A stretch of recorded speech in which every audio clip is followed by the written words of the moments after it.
अस्सलाम वालेकुम। नमस्ते, सत श्री अकाल। उम्मीद करता हूँ फिट होंगे, बेहतरीन होंगे, आपकी लाइफ अच्छे से एंजॉय करोगे। हम तीनों की तरह आज एक और वीडियो और उसका टाइटल वीडियो है जी आरजे रौनक की और टी20 वर्ल्ड कप फाइनल के बारे में है और अभी क्या न्यूज़ है और इनकी भी सुनते हैं और बाद में देंगे। मेरा नाम राणा मुंदरी, मेरे साथ है मोहम्मद समीर खोखर, मरी शक्लान Iqbal. So guys let's start.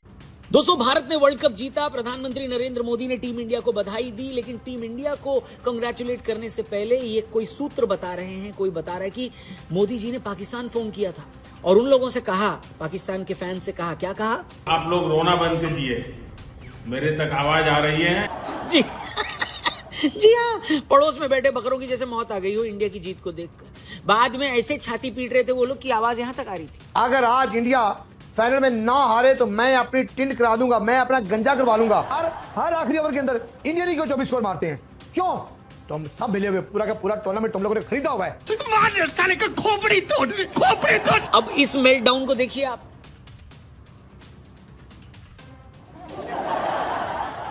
और ये भाई साहब तो सच में रो दिए यार, ये तरीका तुमसे ना हो पाएगा। और ये तो इनके आम लोग हैं। इनके प्लेयर्स की भी बात सुन लो। इन्होंने तो क्रिकेट खेली नहीं, तो ऐसा बोल सकते हैं आम लोग, लेकिन इनके प्लेयर्स ने तो खेली है। मोहम्मद आमिर की तो रख के पीटी गई है, इसमें कोई दो राय नहीं है। लेकिन शोएब अख्तर के मिजाज शरीफ को देखिए जरा। इंडिया ने कोशिश की, जैसे अमीर बच्चा नहीं होता एक मोहल्ले में, और सारे गरीब बच्चों को बुला लेता, आओ क्रिकेट खेलें, जीतना सिर्फ मैंने। इंडिया भी यही कर रहा है हमारे साथ। कोई कह रहा था मैच फिक्स है, कोई कह रहा था बल्ले पे चिप लगी है, जो कोई कुछ नहीं कह पा रहा था ये कह रहा था भैया इंडिया ने क्रिकेट ही खत्म कर दिया। अरे तुम लोग कॉम्पीट करने लायक हो ही नहीं भाई, ये मानो, इस बात को एक्सेप्ट करो। नहीं, मैं गाली नहीं दे सकता। इस मेल्टडाउन को देखने के बाद मेरे मन में एक बार को आया कि भाई जरा इनको समझा दें कि इतिहास, आंकड़े और लॉजिक आखिर कहते क्या है भारत और पाकिस्तान में क्रिकेट को लेकर। तो चलिए शुरू करते हैं। दोस्तों, पाकिस्तान के लिए भारत की जीत को पचाना मुश्किल इसलिए है क्योंकि उनके लिए भारत की हर जीत उनकी पर्सनल हार है। भारत की हर जीत उनको ये याद दिलाती है कि उनका सिस्टम कितना सड़ा हुआ है, उनका क्रिकेट कितना करप्ट है और उनका मुल्क कितना हारा हुआ है। जो देश एक आइडेंटिटी क्राइसिस से जूझ रहा हो, उसके लिए क्रिकेट एक ऐसा सोर्स है जहां वो खुद की आइडेंटिटी ढूंढते हैं। नो डाउट 80 और 90 के दशक में, यहां तक कि 2005 तक भी इनकी टीम के अंदर थोड़ा बहुत दम हुआ करता था, लेकिन उसके बाद इनकी क्रिकेट और उनका मुल्क जिस वजह से गड्ढे में चला गया, उसकी जिम्मेदारी खुद है। अभी ऊपर आपको इतने सारे मेल्टडाउन हमने दिखाए तो आपको आइडिया लगी गया होगा कि एक मुल्क के अंदर किस हिसाब से फ्रस्ट्रेशन भरी पड़ी है। यहां तक कि इनके खिलाड़ी भी फ्रस्ट्रेट हुए हैं और न्यूज चैनल्स में बैठे होते हैं। दरअसल इसकी एक वजह है, भारतीय क्रिकेट बोर्ड और भारत का कोच और भारत की पूरी टीम, सबका एक विजन होता है। कैसी टीम बननी है, उसके लिए किस तरह की क्रिकेट जरूरी है, ये सब सोचा जाता है और सालों तक इसके ऊपर काम किया जाता है। प्लेयर्स को कैसे तैयार करना चाहते हैं, इसके ऊपर फुल स्ट्रैटेजी होती है। ओपनर से लेकर मिडिल ऑर्डर तक कैसे प्लेयर्स आने चाहिए, एक क्रिकेटिंग सेंस तो यही करता है। लेकिन पाकिस्तान में इसका ठीक उल्टा है। पाकिस्तान में पिछले 2 सालों में 3 बार कप्तान बदले, पीसीबी के प्रेसिडेंट तो जैसे म्यूजिकल चेयर खेल रहे हैं। स्टेबिलिटी इंडेक्स देख लो तो पिछले 10 सालों में भारत ने टी20 में कुल 3 कोचेस देखे।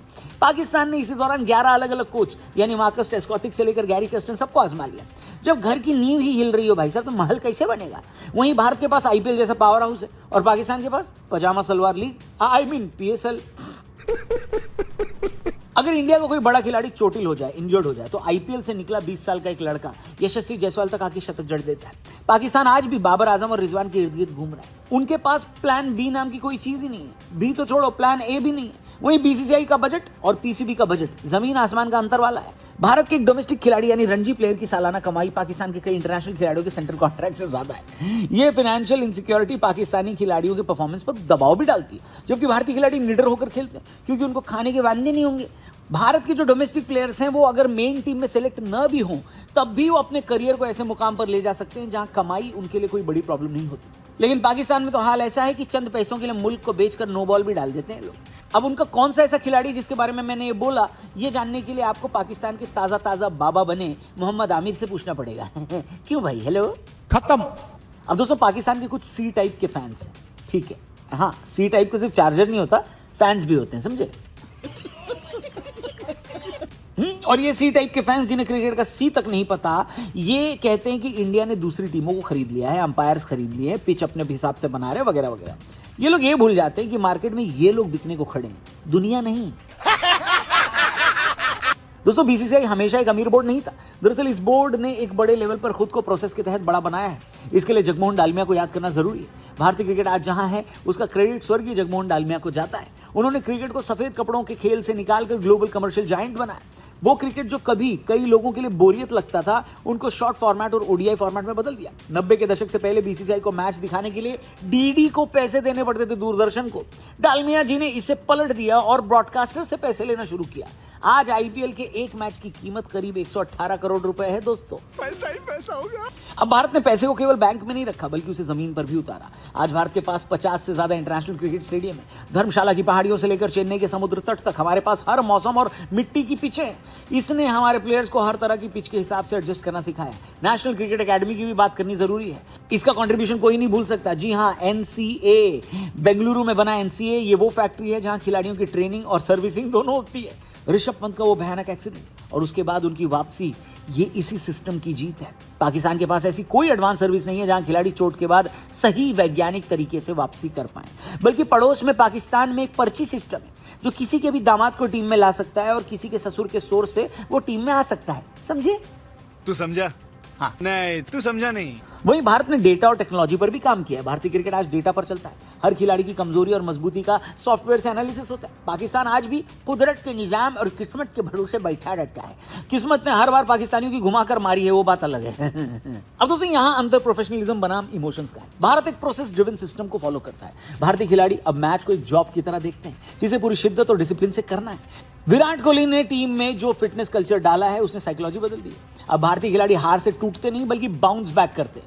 विराट से पहले धोनी, धोनी से पहले गांगुली और गांगुली से पहले कपिल देव और सुनील गावस्कर जैसे खिलाड़ियों ने जिस कल्चर को इंट्रोड्यूस किया, इंडियन प्लेयर्स ने उसे आगे ही बढ़ाया है। आप संजू को ही देख लीजिए, जिनकी स्टोरी किसी फिल्म से कम नहीं है दोस्तों। उस बंदे के सबसे खराब टाइम पर सचिन जैसा महान खिलाड़ी सामने से फोन करके संजू का हालचाल पूछता है और मेन मैच से, फाइनल से पहले भी उससे पूछता है कि आप रेडी हो, तैयार हो, टेंशन तो नहीं है, वगैरह वगैरह। यानी बीसीसीआई ने सचिन को ये नहीं बोला कि आप कॉल करो और ये करो और वो करो, पर यहाँ एक रिटायर्ड खिलाड़ी भी अपने देश की टीम को अपनी टीम की तरह मानता है।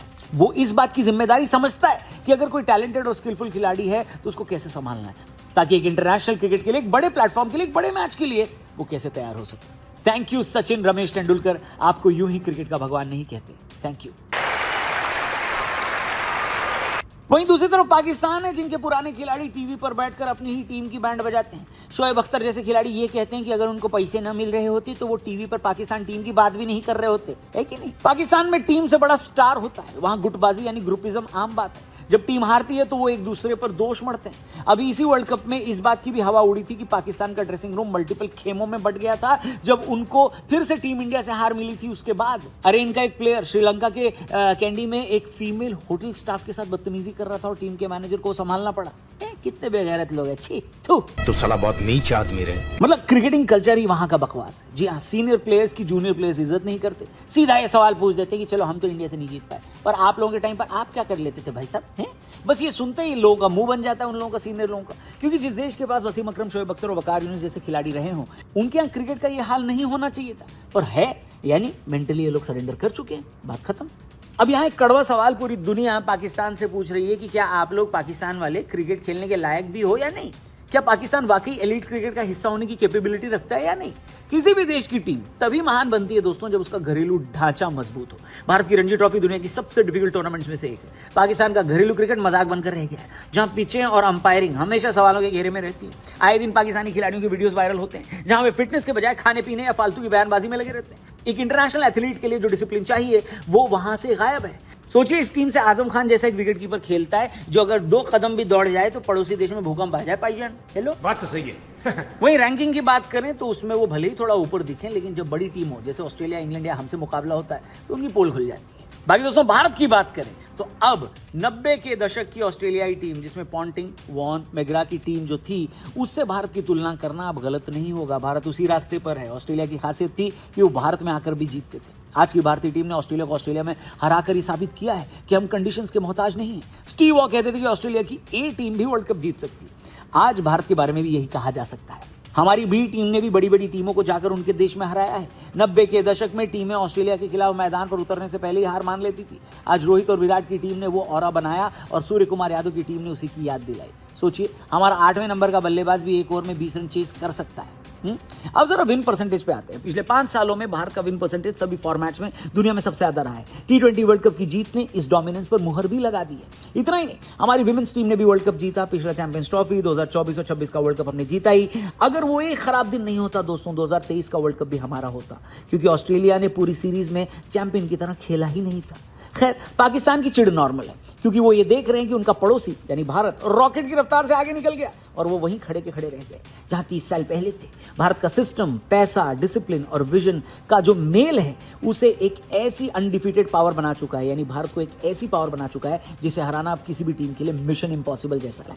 और हाँ, जो पाकिस्तानी खिलाड़ी या पुराने खिलाड़ी इस बात का रोना रोते हैं ना कि भारत के पास बहुत पैसा है, अरे नल्लो, वो हमने मेहनत से कमाया, IMF से भीख मांग कर नहीं लाए, समझे?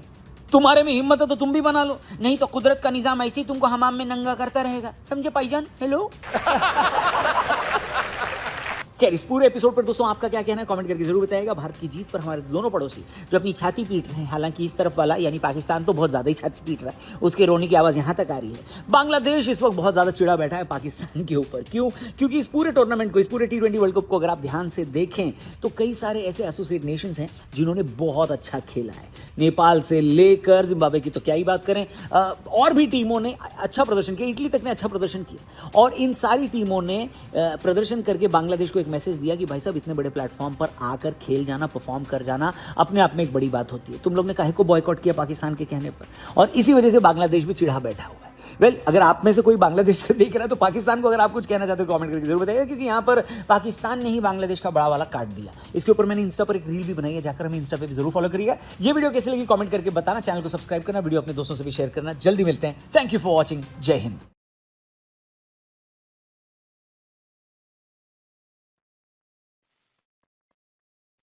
वीडियो भाई जिस तरह की आ रही हैं पाकिस्तान में और पाकिस्तान के बयानात आ रहे हैं, तो मेरे ख्याल में भाई खासकर शुएब अख्तर का बयान जो है वो सुनने लायक होता है। हमेशा डिफरेंट सिनेरियो होता है। उन्होंने जो बात की है वो बड़ी वायरल हुई पड़ी है कि वो एक अमीर बच्चा होता है, बैट भी उसका होता है, विकेटें भी उसकी, हर चीज़, बॉल भी उसका। तो वो आएगा और कहेगा कि सबको इकट्ठा करेगा, आओ यार क्रिकेट खेलें। लेकिन एक बात है, जीतना मैंने ही है और ट्रॉफ़ी जो है वो मैंने ही लेके जानी है। वो ले भी जाता है। लेकिन इन्होंने उस सिनेरियो में बात की है, इन्होंने कोई फिक्सिंग के सिनेरियो में बात नहीं की, जिस तरह पाकिस्तान में अमूमन चल रही है बात, कि हर दूसरा तीसरा बंदा जो है, वो ये नहीं ध्यान देता कि खिलाड़ियों ने परफ़ॉर्मेंस अच्छी नहीं दी और पास्ट में भी नहीं देते रहे, इनसे कुछ होता नहीं। वो टीम को ब्लेम या बोर्ड को ब्लेम करने की बजाय वो इंडियन बोर्ड के ऊपर और टीम के ऊपर प्रेशर डाल रहे थे और कह रहे थे फिक्स थी हर चीज़ और इसलिए इंडिया जो है वो इतने आराम से जीत गया, इतने बड़े मार्जिन से जीत गया। तो वो शुएब अख्तर इस चीज़ को क्रिटिसिज़्म नहीं कर रहा। शुएब अख्तर कह रहा है कि भाई इतनी एबिलिटी हो गई है, इतनी पावर बढ़ गई है इंडियन टीम की कि वो ऑरा है कि यार वो बुलाकर इस तरह ये रिएक्ट कर रहा है। उन्होंने एक मिसाल दी है उसके ऊपर कि ये वैसी वाला हिसाब किया है इंडिया ने कि भाई सेमीज़ में, फाइनल में इतना बड़ा रगड़ा लगाना, मतलब नॉकआउट जब से शुरू हुआ है सुपर 8 का और उसके बाद फिर रगड़ा लगा है जो, और जो चेज़ हुए हैं, जो स्कोर बनाए गए हैं, भाई वो आउटस्टैंडिंग थे। वो फ़िगर जो है वो देखने लायक होते हैं। कभी-कभार होता है कि ऐसे मैचेज़ होते हैं जो एक सीरीज़ चल रही हो नॉर्मल और वो 2 टीमें आपस में खेल रही हों, तो भाई उनमें ये स्कोर लग जाता है। इंग्लैंड ने किया था 310 मेरे ख़्याल में और वो पता नहीं इंग्लैंड के खिलाफ था, सॉरी इनके ऑस्ट्रेलिया के खिलाफ था या किसी और टीम के खिलाफ। तो वो किया था उन्होंने।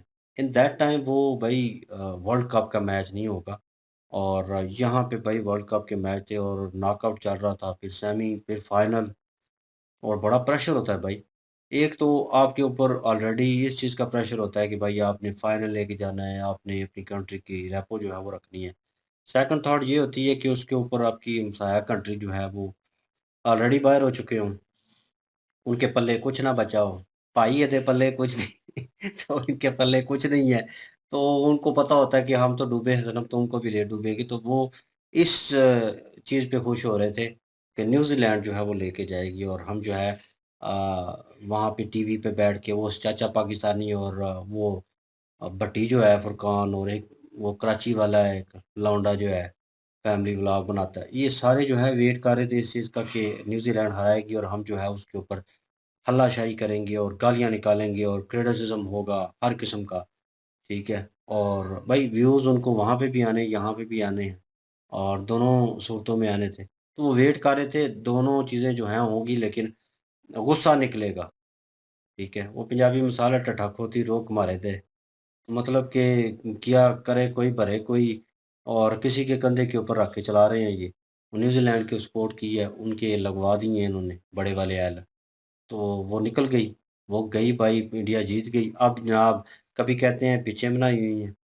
वो चाचा कह रहा था जी बकवासियात है, क्या एंड वाले ओवर में क्यों मार जाते हैं?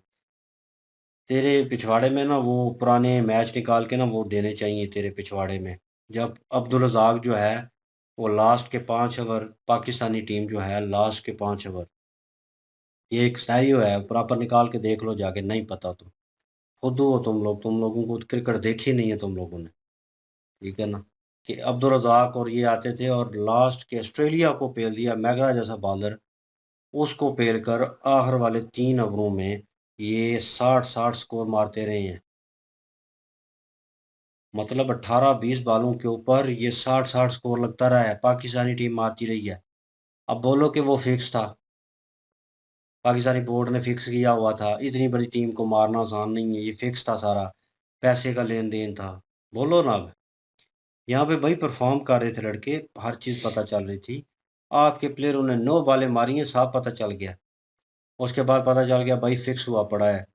आसिफ, सलमान बट, कामरान अकमल और ये बाबा जो है, आमिर, उसके बाद एक और भी है नाम। तो ये सारे जो है ये इन्वॉल्व थे, इन्होंने 2 नंबरी की, साफ पता चल गया। भाई पता चल जाता है अगर आप 2 नंबरी करते हैं, ज़रा सा भी करते हैं। इंडियन बॉलर, बैट्समैन, कीपर हो, फील्डिंग के भाई प्लेटफ़ॉर्म के ऊपर देखा जाए, उस नज़रिए के ऊपर, हर चीज़ के ऊपर मेहनत कर रहे थे। ऑन अदर हैंड न्यूज़ीलैंड जान मार रही थी और इधर भी नज़र आ रहा था। कहाँ पे मुझे कि मिसहैप दिखाएँ, सिवाय एक वो जो अ, उसने हर्षदीप ने बॉल मार दी, उसे अब फ़ाइन हो गया भाई, जुर्माना हो गया। मैच का बैन भी मेरे ख़्याल में लग गया, जुर्माना भी हो गया। तो अब बोले ना कि बोर्ड मज़बूत था, उसके ऊपर जुर्माना नहीं होना चाहिए था। हो गया, मैच भी भाई गया। अगला टूर्नामेंट जब भी होगा मैच नहीं वो खेलेगा, बीच में अगर सेलेक्ट होता भी है, और उसके बाद जुर्माना भी होगा, वो भी पे करना पड़ेगा। अब यहाँ पे बोलो कि नहीं, नहीं, नहीं बोर्ड मिला हुआ ये, भाई वो उसने गलती की, वहाँ पे अपोलोजाइज़ नहीं किया, बॉल विकेटों को मारनी थी, लग गई तो अपोलोजाइज़ करना चाहिए था, माज़रत करनी चाहिए थी। वो उस वक़्त नहीं की और लड़ाई काफ़ी, वो एक मोमेंट जो है बीच में बना। अब ये पाकिस्तानी ये सोचते नहीं, ये फुरकान जो रो रहा है ना, कसम से यहाँ पे होता ना, है ना? एक तो तबीयत बहुत ख़राब है एक ऊपर से भाई, उसको बंदा लताड़ता कि भाई रोने की एक्टिंग नहीं आती तो पहले सीख ले। नहीं तो ग्लिसरीन जो है वो आँखों में लगा ले या कोई चीज़ लगा ले, तेरे आँसू तो पुत्तर निकले ना, वो कहीं और से निकल रहे हैं, ठीक है ना? तो बहरहाल इंडिया जो है वो सेलिब्रेट कर रहे हो, ले गए हैं, वो ये चीज़ ख़त्म हो चुकी है, इसको फिर भी रगड़ा दिया जा रहा है। शक्लैर मुश्ताक जो है वो दाढ़ी रखकर अब जो है वो कह रहा है, ये शादाब जो है दामाद है ना उसका, ये पांड्या से और पता नहीं और कौन प्लेयर है, उससे भी बहुत बेहतर प्लेयर है हर कैटेगरी में। ओ भाई अब इनके स्टेटस निकालें या इनको बंदा, मैं वर्ड यूज़ नहीं करना चाहता इनके लिए। नहीं टैलेंट इनके पास है पर दिखाते नहीं है, छुपा के रखती हैं। दिखाना पता नहीं इन्होंने कब। गालियाँ खाने के मुतरादिफ है यार ये। जी राणा साहब इसके ऊपर रोशनी डालें। आप पूरी टीम मैंने को क्या निकालें। रोशनी डालनी है? अभी जो है मैंने सुना है कि बांग्लादेश से वो जो खेलने गए हैं वो भी हार गए हैं। मत कर, बंद कर दे, 114 पे आउट हो गए बेचारे। और रिजवान और बाबर कौन ही थे?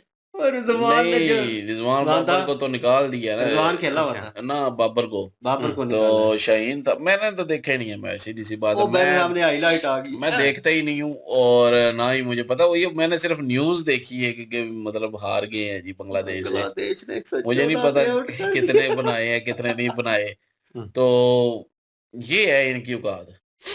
और ये कहते हैं जी इंडिया ने फिक्स किया हुआ है। बांग्लादेश ने बदला ले लिया, उनको बाहर निकाला वर्ल्ड कप। भाई उधर बांग्लादेश ने पेल दिया है, ठीक है, घर बुला के। अब क्या कहेंगे, बांग्लादेश के साथ फिक्स थे।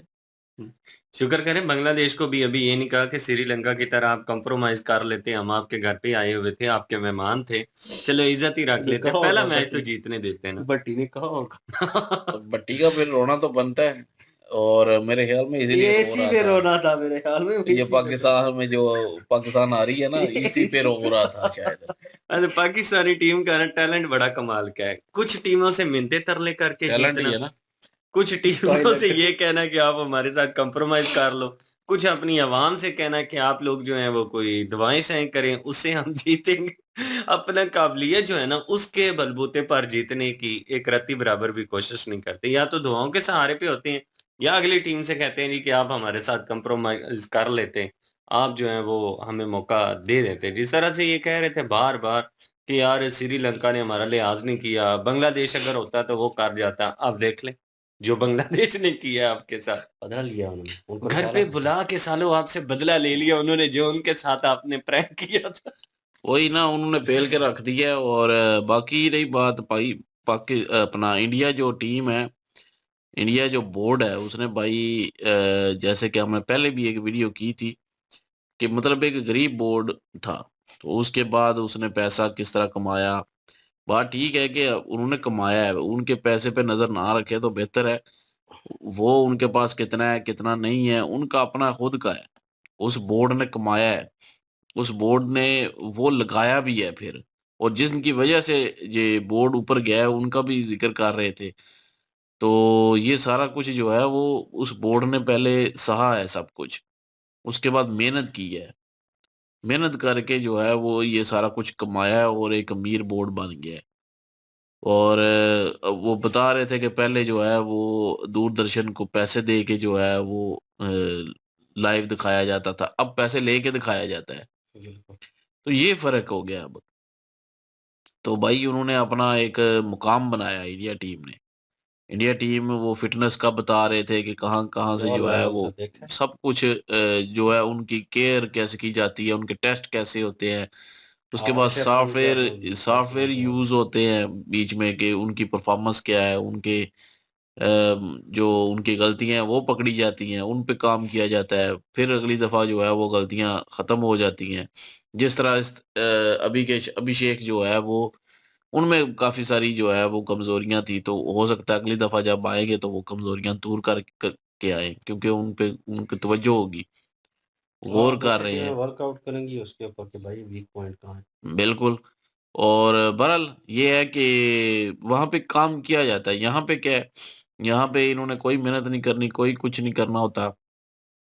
किसी का दामाद है किसी का रिश्तेदार है किसी का बेटा है किसी का पता नहीं क्या है किसी का आशिक है किसी का कुछ है मतलब अबे नहीं, नहीं आशिक नहीं कुछ यहाँ का पे कोई काम नहीं है। एहसानुल्लाह नहीं खेल रहा। वो ओ उसी पे यार इल्जाम वो भी लगाया आ था। जाना है कोई ना कोई। वो एहसानुल्लाह है इसके ऊपर इल्जाम, जो मुझे उसका नहीं इशारा पता। करता, हम्म, वो तीर चलाता है आउट करके, अच्छा वो बॉलर है, हम्म, उसके ऊपर इल्जाम लगा था और उसने एक लौंडा रखा हुआ था, तो रियलिटी थी। अच्छा और बोर्ड ने कहा नहीं नहीं ऐसी कोई बात नहीं। उसने भी आगे कहा मेरा एक अच्छा शागिर्द है और इसके अलावा कुछ भी नहीं। तो वहाँ के लोग बताते हैं शागिर्द नहीं है, अच्छा इसके शागिर्द से अलावा बहुत कुछ आगे भी नहीं, था। मतलब सफाई देनी पड़ी। सफाई देनी पड़ी है भाई। बहरहाल वो मुझे इस चीज का नहीं पता था लेकिन ये तो मैं सीधा बता रहा हूँ नहीं सीरियसली मुझे नहीं था पता लेकिन एक मिसाल दे रहा हूँ कोई किसी ना किसी का कुछ लगता ही है। और कोई किसी का लाडला है कोई किसी का जो है वो कुछ है तो पर्चीबाजी या किसी की सिफारिश बढ़ी होगी या किसी ने रिश्वत ज्यादा दे दी होगी। तो ये चीजें उनको पता है कि इस तरह जो है हमें क्रिकेट टीम में आ जाना है हमें मेहनत करने की जरूरत नहीं है। ना अवाम ने जो है वो शोर डालना है अवाम को कह देंगे जी ठीक है जी बस किस्मत खराब थी और हम जीत नहीं पाए यही जो है ऊपर वाले की मर्जी थी। बस अपनी नाकामियां जो है ऊपर वाले पे डाल देनी है खुद पे गौर नहीं देना। रिजवान मौजूद है ना, वो लर्न करवा लेगा। ना नहीं कह रहा था पीछे कमेंट्री हो रही थी, वो कह रहा था ए देखो, पंजाबी में कह रहा ए देखो लिपस्टिक ला के आ गया चिट्टी जी बुला ते एडे तेरे बुल। मन बड़ा गुस्सा चढ़ रहा है उस तरह। भाई वो जो कमेंट्री कर रहा था एंड लेवल की थी। आपको पंजाबी अगर प्रॉपर समझ आती हो ना तो यकीन माने एक एक विकेट के ऊपर ऐसी कमेंट्री हुई है ना। यकीन करो ਉਹ ਜਦੋਂ ਵੀ ਆਉਂਦਾ ਨਾ ਪਤਾ ਨਹੀਂ ਕਿਹੜਾ ਚਿੱਟਾ ਚੂਨਾ ਲਾ ਕੇ ਬੁੱਲਾਂ ਦਾ ਮਾਰਾ ਦਿਲ ਕਰਦਾ ਬੰਦਾ ਬੁੱਲ ਉਹਦੇ ਤਰੋੜ ਛੋੜੇ। वो साइमर भी लगाता था, भैड़े। ऑस्ट्रेलिया का प्लेयर था, वो भी लगाता था। ये वो नहीं एडा उसका ब्यूटी और साहब है, इसका वो परफॉर्म भी करता था, ये तो पता नहीं नहीं वो क्या है परफॉर्म इसका। बिल्कुल इसमें कोई शक इसकी नहीं। इस तो पे इसने भी बात परफॉर्म ही किया अलग। है। अच्छा इसने बांग्लादेश में एज दिया है ऑफ स्टंप के ऊपर। अच्छा। और उसी तरीके से आउट होकर नाचता कूदता हुआ जनाब वापस चला गया। बहरहाल जी ये सारी सिचुएशन चल रही है और ये कुछ हो रहा है, लेकिन इंडिया परफॉर्म कर रही है और पाकिस्तानी टीम और उनके चाहने वाले सिर्फ बातें कर रहे हैं। बोर्ड समेत ऐसी सिचुएशन है, तो होप सो कि इनका भी जो है डोमेस्टिक बेहतर हो। कोशिश करें कोई ऐसा बंदा आए कि जो इसको ठीक करने की कोशिश करे, उसे मौका मिले और वो कर सके। और आप क्या ओपिनियन रखते हैं कमेंट सेक्शन ओपन आपके लिए। इनकी जो वीडियो की लिंक भी डिस्क्रिप्शन में मौजूद होगी, प्लीज़ इनके थ्रू हमें भी सपोर्ट कर दीजिएगा। इंशाल्लाह मिलते हैं नेक्स्ट वीडियो में। अपना ख्याल रखिएगा, तो हम याद रखिएगा। तब तक के लिए अल्लाह हाफिज़, पीस।